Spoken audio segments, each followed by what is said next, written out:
You got to the end of this beer to tell me this story, Mike. Yeah, I'll drink to that.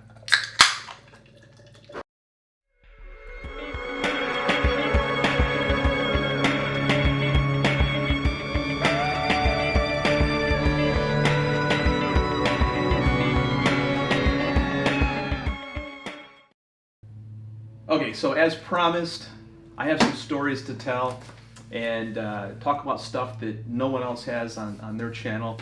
And I think today we're sponsored by the Genesee Brewery. I got what Unofficially. This is. Oh yeah, that's right. Sorry, we'll scrub that. It's a strawberry lemon cream ale. Kind of girly. It is a little girly. I gotta try this here. What does it taste like? It's like a summer shandy. A little bit of foam. Mm-hmm. That's pretty smooth. Okay, so I've been holding back on this for quite some time. I told you a little bit about this. So I came across a collection recently, and there's other stories I'm going to tell here, but I wanted to capture this for you guys to hear, but also to kind of get your reaction to what happened. So going back... I've been holding out on this for a week. in about 2 months. So going back about two and a half months ago, we had that sale at Rhino's Comics. Oh, yeah. And we're in the parking lot.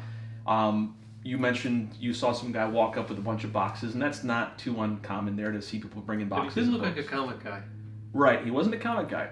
So this is where the story gets really cool. What does that mean? What's a comic guy look like? So this is where it gets really amazing, and there's all these stories I can tell from this. So that is the basic starting point. The guy had brought a couple boxes of 1970 bronze books in. Yeah. There were some Batman books. There was a couple of Marvel books. There were some Captain America and other things. You saw some of those books. So I bought some of those. The shop owner, Chet, had said to me, you know... Rhino's Comics, Yep. Dewey Avenue, Rochester, New York. Yeah, plug Chet. So he told me, he said, you know, I got these books. They're amazing. They're brand new. So I go over to the shop. I look at them. And you saw some of those. You went through the box about a week afterwards. You got sloppy seconds. So the books were basically unread, and he told me the guy brought these things into a store in a big tote, unboxed them all, and he said they're just amazing books. I look at the books and I said something's up with these because there was obvious gaps. Like he had a run of Captain America, he had a run of Batman, but why were there no other books in this collection? What's going on? So then... It was weird. Yeah, so, you know, you notice these things. I mean... When you buy enough collections, yeah. you know when something's weird. Yeah. You always can tell when it's been cherry-picked. And it was just like 2 years. But that was different. Yeah, it was just a 2-year span. So I said, why would somebody just buy like 2 years worth of books, only 2 titles? Unless they really, really loved this particular title. So after a week or two, this guy comes back in again to the store, and he had some more comics. This time he had some Spider-Man, he had some Fantastic Four.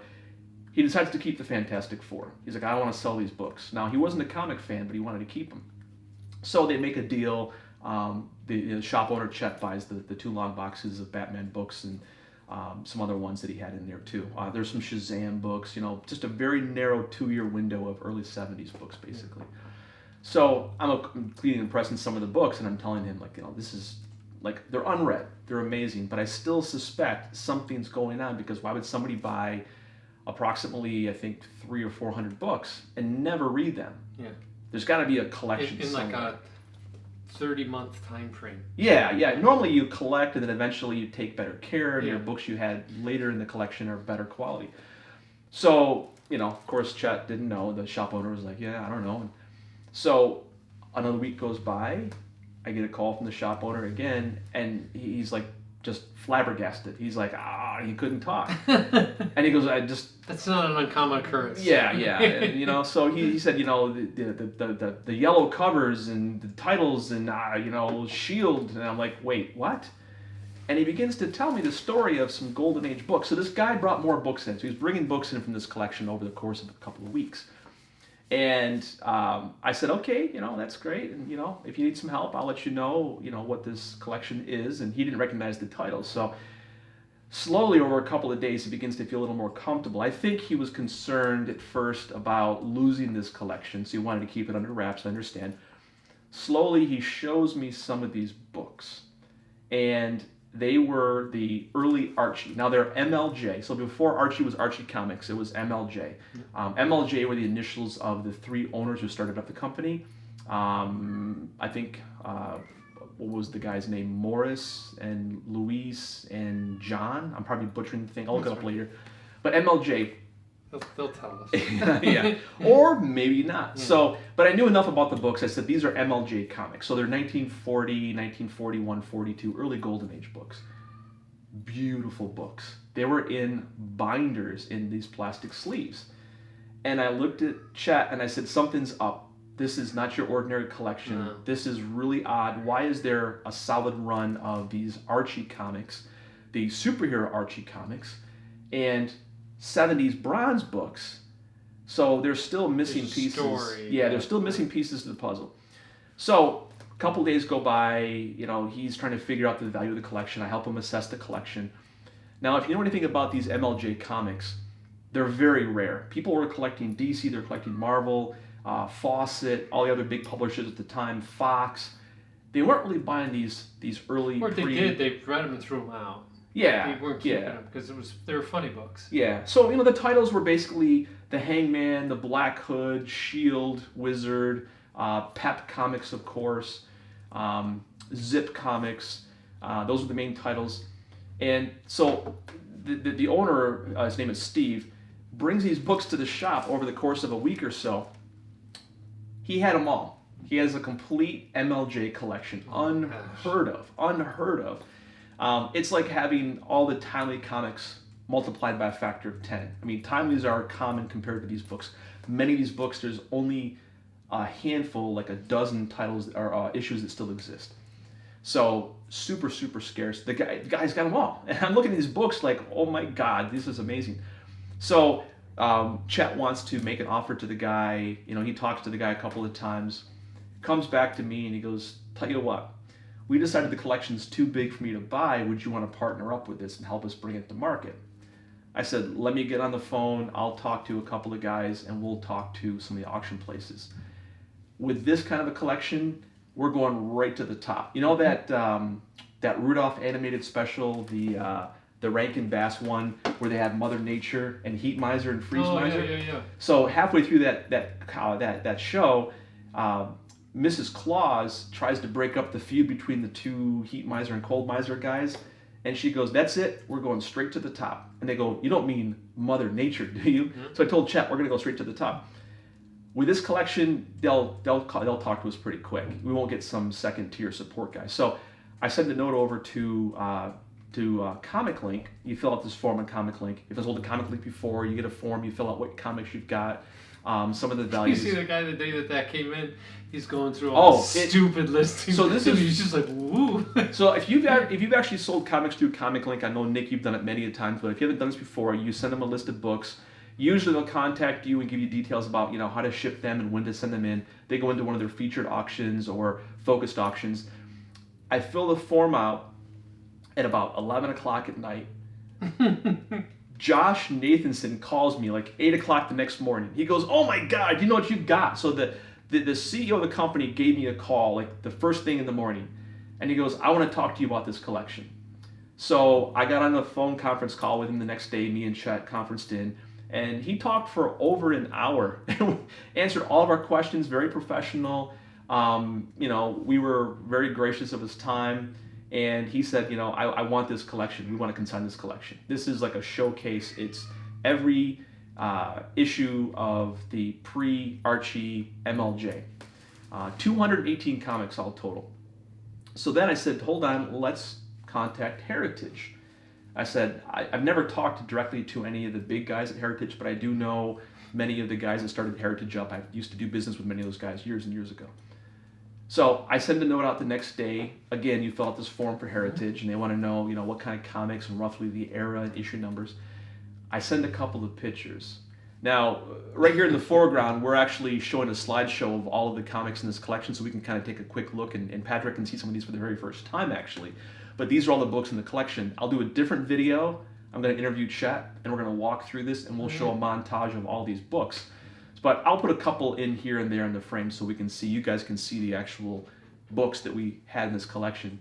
So 218 books, the pre-Archie MLJ titles, Black Hood, the Hangman, which very graphic for the 40s, Pep Comics, Shield, Wizard, Zip Comics.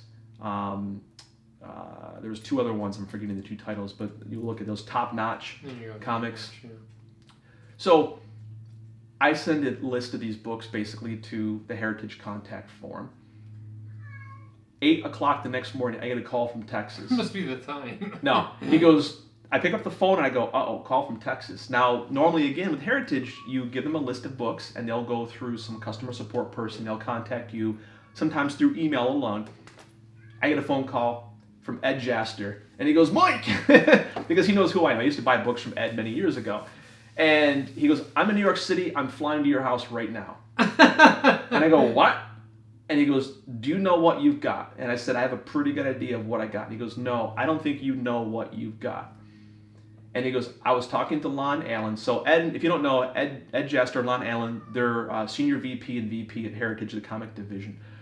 So Ed talked to me for like half of an hour, and he said, we're going to come up there and look at the books. We want this collection. What do you want to do with it? You want to partner up? You want us to purchase it outright? And I said, well, we've talked to the owner right now. He inherited. So a little bit more backstory. The guy that had these books, he was 92 and he passed away recently, and his nephew inherited the comics. He wanted nothing to do with the books. So it's literally a rich old uncle. Yeah. So that's where we come in, myself and the LCS owner Chet. So we're helping him bring these to an auction to help consign them. So I told Ed, we're not looking to sell these outright. We don't need a partnership. This is all free and clear of any investments, which is the best place to be in. So I said, my role is to work with you guys because Chet doesn't know the auction companies that well. I said, I'm contacting you right now because we've done business in the past, and I want to help negotiate a deal. So he's like, okay, we're coming up as soon as you want us to come up. So what in this meantime, though? Did the comic guy blowing your phone up? Or Yes. Yeah, so Josh was like texting me and calling me and sending me emails and like, I want the collection. Did you tell him I'm talking to Heritage? Yes. Oh, so the very first thing that I said, so he's like, I'm going to be up front. Yeah. I said, we're talking to Heritage. And conversely, when I talked to, 2 days after I got a phone call from Ed, he goes, I want to set up a call with you and the comic shop owner, and I want to talk about, the negotiation, the deal. And the first thing I said was, I'm going to be up front. We're talking to Josh. And he knew who I was talking about. And he goes, okay. Ed goes, you're in the driver's seat. What do you guys want? You want cash? You want us to come up there? You want us to consign? Whatever you want, you name the price. Mike turned and said, 3 keys of Coke. So, if you've never consigned books to Heritage, and I apologize, I'm sure Lon and Ed someday will see this, and we talked a lot, so they're cool with this. You negotiate. Yeah. And this is where it's interesting. So I talked to Ed briefly that morning on the phone. Very interested. He goes, when I get back to Texas, I was going to come up to your Rochester, your city, and look at the books now. I'm flying back to Dallas, but I'll wait a week if you want me to. I said, yeah, let's just wait. It's 8 o'clock in the morning, but we'll talk about a week from now. So I got Chet to come over. We had a conference call, and if you've never dealt with Heritage before, for some bigger collections, the fees are negotiable. They have their 20% buyers, or the 20% seller's fee, 10% buyer's fee. Reverse that. 10% sellers, 20% buyers. So they make roughly 30%. I said to the comic shop guy, Chet, we can negotiate this with a big collection. So we'll have to just deal with it. So anyways, we talked to Lon and Ed a week later. We got them on the conference call at my house. And, Chet's talking about, well, what's the fee going to be? And he's writing down, like, we want to get, like, a certain percentage. And I said, so he's writing down while you're on the phone? Yeah. So, we're on the speakerphone. So you get, like, a and big I said, whiteboard? No, we'll talk about that. I said, first things first is, we want to consign the collection. And that's when the real news broke. This was I had a suspicion because I saw something in the comics that I was like, there's something up with this. As I mentioned. So pause for a second. Okay. Give them time to think, because somebody out there watching this is going to know what you're about to say. So the pieces of the puzzle I've already mentioned. This 62, I think, year-old guy brings some boxes of books in. They're 1970s books. They're very focused years. They're titles of Batman. They're Captain America mainly, and then we discovered there's more Golden Age books. But Did he talk about his uncle at all? A little bit. Okay. He just said his uncle was eccentric. His uncle went to New York City a lot. Okay. He didn't know why.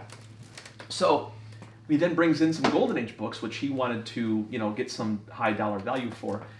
Those books are also very, very focused. They were, all of these early MLJ comics, 218 of them.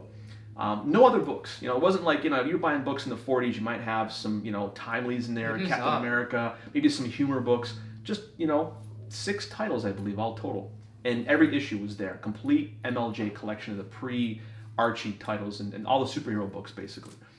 So as I'm talking to Ed and Lon in this conference call a week after I first talked to Ed, we talked about negotiations and stuff, what we wanted to get for the commissions.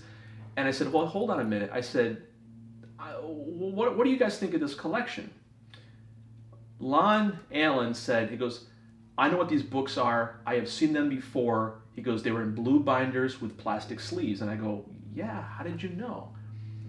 He said these books were from the Pinnacle Hill collection. Dun, dun, dun, yes. Dun. So if anyone knows the Pinnacle Hill collection, that was found here in Rochester. Little old Rochester. Yeah. So the claim to fame for that collection is that Detective 27, the 8.0, the best known copy to date, was the very first comic book to sell for over $1 million. And that book is still the best known copy of Detective 27. Mm-hmm. Part of that collection, you go to Heritage and you can see these. There's 160 books from that collection. Now, they weren't original owner books. The guy bought them, secondhand. Some of these books he bought off the rack, but half the books were bought at shops and stores.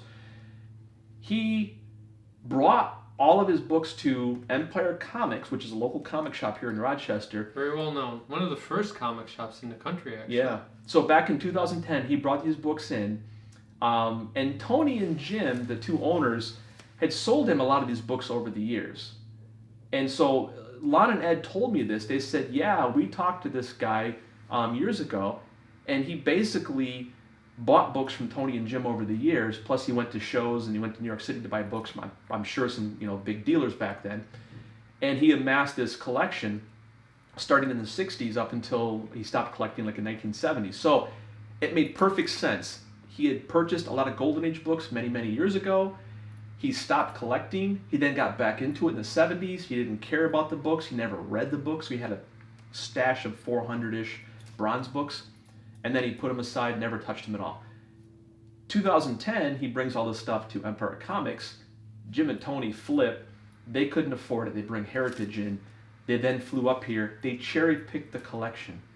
So if you dig up information about Pinnacle Hill books, there was Detective 27, there was Detective 33, there was Captain America #1, Sensation #1. I mean, all the big key books were in there. Whiz Comics #2. I remember when it all happened. So in 2010, Heritage came up, took the best books in the collection, left these Archie, hero comics behind, and auctioned off all the big books.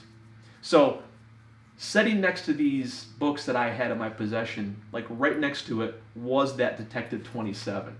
Now the funny thing was, in Lon, and they shared a whole bunch of information. I spent several days with these guys. They eventually flew up. I'll get to that in just a moment. But they said that Detective 27 came in a Robert Bell bag. And I'll show a picture of a Bell bag if you've never seen a Robert Bell bag. But he said basically the owner bought that book back in the 1960s for like $100, and it was in a Robert Bell bag for decades. So when they got it, when Heritage got that, 27, it was actually still the original Robert Bell bag, and it turned into an 8.0. God. Yeah. So we talked, and there's a connection here to your Tales of Suspense 39. So comics down in Texas. You bought your Suspense 39 from him at HeroesCon a couple of years ago. I was kind of working with him and asking him questions about, or reading up on his advice for doing big deals with Heritage, and he had some great advice for how to negotiate. So for large collections, you can negotiate the fees and stuff. So I negotiated a killer rate, and I'll have to censor some of this stuff out because it's privileged, but I'll tell you this stuff right here. said, for large collections, you can negotiate that seller's fee down. And so when I talked with Heritage the first time, the shop owner Chet was writing down different figures on paper, showing pictures, and he held up a picture and he goes 5%, 5%, and I went, no, we're not going to do that 5%. I go, hold on, I got a better idea. Let me think about this. I told Lon and Ed, we'll think about the fees, but we'll talk about it in just a moment. So I negotiated not only a seller's fee that was %. I said I want. So rather than paying like the 2010, we did. And I said, because I've talked to Comic Link and they have a 10% flat fee. So I said, in order to be fair, we want to be close to that same rate. So we got it down. So basically, my take was the approximate value of this collection, the 218 MLJ books, we're looking well into six figures. Like, I probably will leave this in here too for these books. And it will be I think I figured like a $60,000 savings with the lower fees. Yeah. So part of the commission that I brought to this deal was I told the guy that owns it, I said, I'll help you save money on the fees, and he was thrilled to hear that. So we got a good deal going. Lon and Ed agreed to come on up, and they came up about 2 weeks later.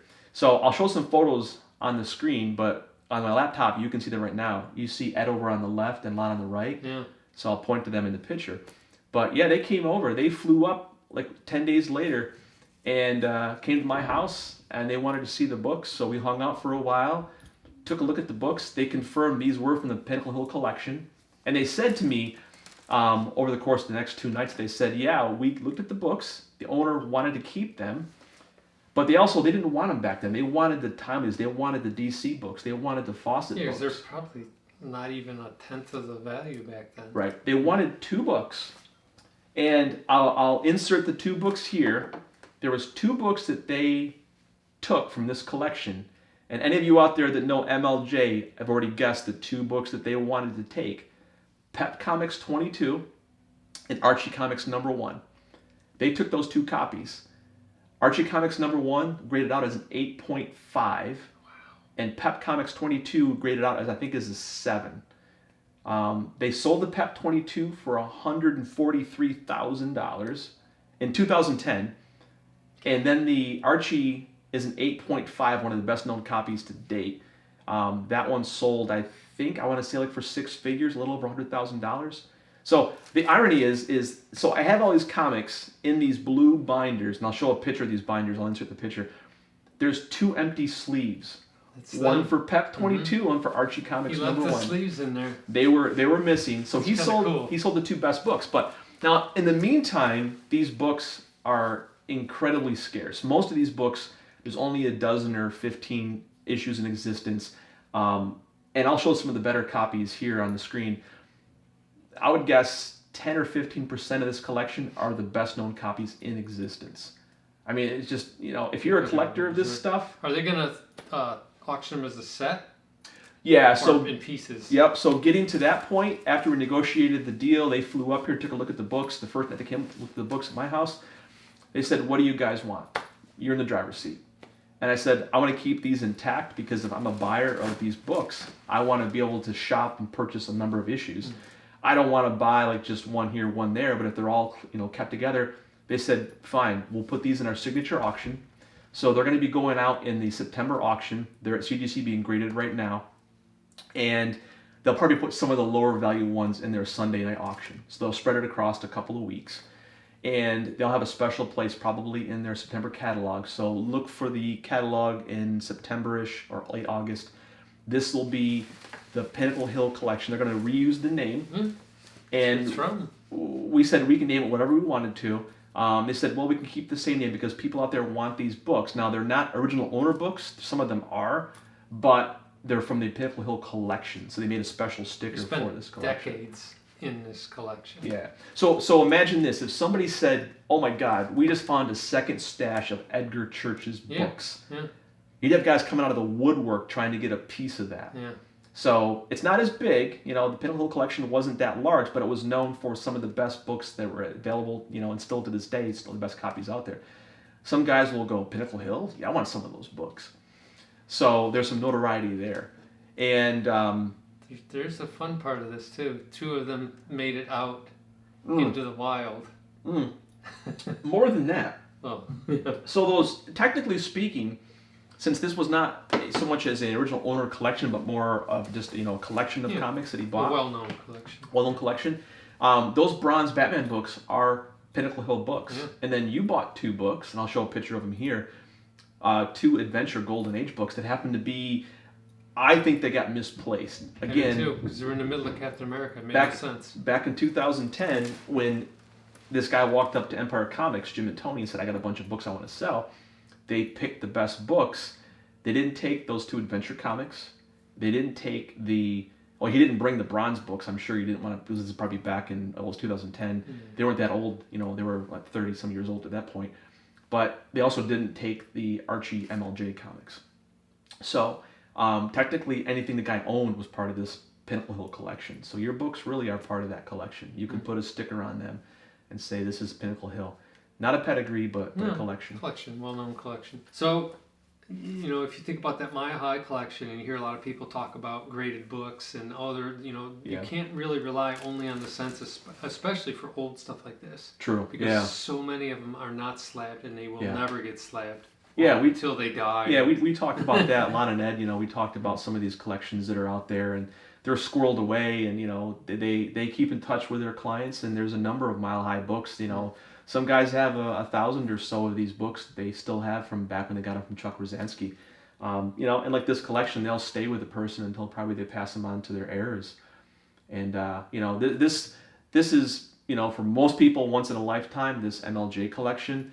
I wouldn't be surprised to run across this again in my time. I do see a lot of obscure stuff, and as I promised... These all together, so this is rare. This is rare. I mean, how this guy bought these books in the 60s and 70s and 80s without the internet just blows my mind. Well, you said he went to New York a lot, so I wonder if he hit places, he traveled out to New York City. He went to a number of conventions. And like I said, I know guys that collect MLJ comics, and one of the guys in the forum said this recently. It's on the forum. He said, he may never see some of these books in his lifetime, so if he sees the copy, he buys it. And to have that statement for this kind of a title and define the whole series, the forum's going to go nuts. They're going to lose. Find out about this. They're going to lose their collective minds when they see this, which is why I want to promote this. I mean, I'll do another video with the LCS owner Chet. And we'll talk more in depth, and I'll show. Go out there when you're out there in September, and Yeah. I'll show all of this stuff. I'll show all the books basically in the video that we do, myself and Chet, and we'll talk more about how the collection came into his shop and other stuff. But yeah, it's just mind blowing to see this stuff and to see it all laid out at once, and the condition and completeness is just amazing. But this stuff is out there. There's guys out there with this stuff. There's other collections that we have too. Yeah. The Corvette collection. Yeah. We'll have to call it, give it like the name of the Corvette. So the guy that wants a Corvette for his collection. He's got a problem and he needs a solution to it. So he's got books he's going to sell. But the trick is if we could get a Corvette for less than we would normally pay. I considered that. I considered going and buying a Corvette, finding a special deal with one of my buddies that get me inside, and then give it to him for whatever the cost is. And he thinks it's more expensive than it really was. Yeah. But I got a couple of those right now, a couple of collections in the works. The mailbox collection. Yeah, so this weekend, my time, but you won't see it, but the previous video, if you look in the my channel, I've got a video for the comic sale, and we're doing a local sale at Rhino's Comic Shop, and it'll be a Saturday morning parking lot. Are you thinking about doing that, or are you going to I don't sleep know. in late? Yeah. Well, I don't sleep in, but I'll probably be doing stuff. Yeah, just bring a box. I sold a large majority of my books off. I have really just boxes of slabs left at this point. Yeah. So the sidewalk sale crowd usually isn't into buying, $600-700 slabs. 2 of your books came back to me right now. I'm cleaning and pressing. Rom #1, and there's another book, I forgot what it is, but it's got your little Mylar, or actually my Mylar that I gave you. Yes. So it's my Mylar bags that you reuse. We bounce those back and forth. And I got them from Dave and Adams. Yeah. And then it's got your price sticker on it too, so I know they're your books. But yeah, so I got a couple of collections I'm picking up right now, and this one was a big one. Obviously, it was great. I was part of it. I happened to be in the right place, right time. When I was in the shop, and the owner chat asked me about what do I know about these books? Can you help out? And contact Heritage. That's the thing. A lot of times Mike will get asked at shows or in when we do our videos or unboxing videos. Yeah. People always say, "Where do you find these great books? Where do you find these great books?" And you got to do what Mike does. You got to have the connections. You're not going to really go out there and find a collection like this on eBay. I call You're not going to find this at a con. Yeah, I call it the comic hustle. You just gotta hustle a lot. No, you've been doing this for 30 years. You gotta be around. You gotta make the connections.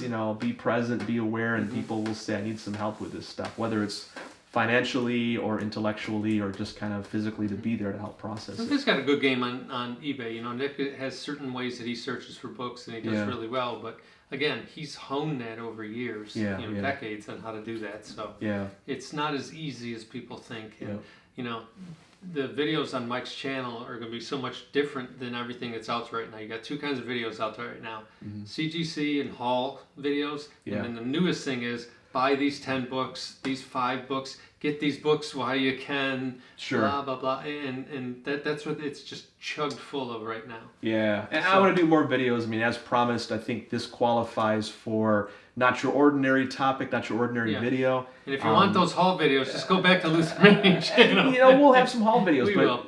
I want to do a live chat where we would do those unboxings even if the camera wasn't on. Because we always did them. I want to do a live chat. Our time right now will probably be like next week, but it'll be sometime soon, and talk about some of the upcoming projects and things I have going on. There's a lot of stuff going on. There's lots of collections in the mix. Hopefully after this one, I'll do a video with the shop owner chat. And Reynolds Comics will talk more about how the collection, came to his possession and walked into his shop. We'll follow the collection. We'll probably do something with Heritage when they bring it to auction in September. And I'll do a follow-up back then, or then at that time, and we'll see what happens to this. But, it'll be more about this collection coming out. And then just some pretty obscure, really, I've got 1 or 2 other videos right now in the mix that, I'm trying to think of a euphemism where people say, you think that's amazing? You're hold my beer. This is more like, here's my distillery. If you think this is crazy, wait till you see what I just saw or what I'm privy to. I mean, there's a few of those. I don't think even you don't know. There's 2 or 3 things you're gonna just flip when you hear. Oh, he'll tell me. We'll do it on camera. I'll tell you one of them off camera. Well, let's do it on camera. It's more fun. Yeah. So I think about the stuff that walks through the doors, and it isn't just Rhinos where Mike and I go a lot. That we just we hang out there. We know the owner. We do sales with him. We know most of the guys in there watch the unboxings, so they know Mike and I. Mike does a lot of conservation, so people bring their books in, and Mike will take care of all that stuff for them. So you would be amazed at what walks through the door. Like we've been there, and it just happens. Like this collection, we were at that sidewalk sale, and this guy literally came with white boxes. Yeah, walked right by us. And he just, I could tell, this isn't a comic guy. He just... It smelled comics on him. He didn't have that look, Yeah. And you could tell he was didn't know what he was doing, where he was, and sure. In the store he looked like he'd never been in a comic store before. Yeah. Because he hadn't. It could have easily stopped at, your table or mine and said, hey guys, are you guys buying comics? Yeah, you guys like comics? Yeah. Yeah. You just selling or buying? Never had a comic in my life, so. Those bronze books were nice. Yeah. I bought some. Mike bought a ton of them. They'll be in our unboxing videos. Yeah. They were, some of them were just, some of them were keys, but not all of them were keys, but they were just, you don't see 9.2s and 9.4s. Yeah, I mean, as I said earlier, bizarre. The guy that owned the books originally tried to get back into comics later in his life in the 70s, and he must have bought those and realized he wasn't really into it. So he just bought them, put them away, and they were all in red copies. I mean, there's beautiful copies. So, maybe I'll do a video on those. I picked up a bunch of those from the Batman ones, all the key books, basically. I cleaned them out. Yeah, I bought a bunch of stuff, too. Yeah, they're all nice. So, speaking of other books, you got something in the mail today from our buddy Maurice. I did. So, I gave Mike a copy of this already. So, those of you that have been in the community for a while, Maurice Devereaux. He's a follower. He's on my channel. He follows Nick and everybody. Yeah. He lives up in Canada, and he's a movie producer. He's been doing I that didn't for know years. that. Yeah, he's done nice. shorts. He's won some awards for some of his films that he's done. But he's also a writer, and he created Clan of the Devil.